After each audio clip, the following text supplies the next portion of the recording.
Ḥazon chapter 6. And I saw when the Lamb opened one of the seals, and I heard one of the four living creatures saying, like a sound of thunder, Come and see.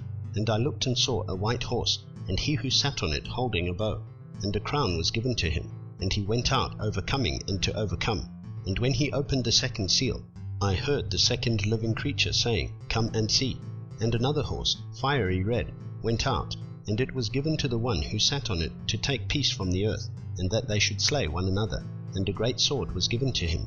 And when he opened the third seal, I heard the third living creature say, Come and see. And I looked and saw a black horse, and he who sat on it holding a pair of scales in his hand.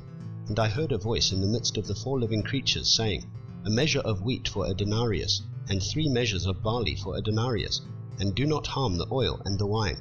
And when he opened the fourth seal, I heard the voice of the fourth living creature saying, Come and see. And I looked and saw a pale horse, and he who sat on it had the name Death, and Sheol followed with him. And authority was given to them over 1/4 of the earth, to kill with sword, and with hunger, and with death, and by the beasts of the earth. And when he opened the 5th seal, I saw under the slaughter place the beings of those having been slain for the word of Elohim, and for the witness which they held. And they cried with a loud voice, saying, How long, O Master, set apart and true, until you judge and avenge our blood on those who dwell on the earth?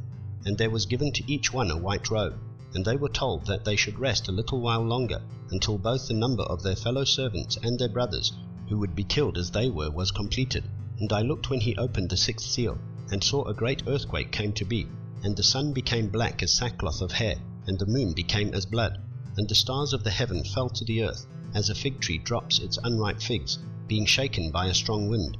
And heaven departed like a scroll being rolled up, and every mountain and island was moved out of its place. And the sovereigns of the earth, and the great ones, and the rich ones, and the commanders, and the mighty, and every slave, and every free one, hid themselves in the caves, and in the rocks of the mountains, and said to the mountains and rocks, Fall on us, and hide us, from the face of him sitting on the throne, and from the wrath of the Lamb, because the great day of his wrath has come, and who is able to stand?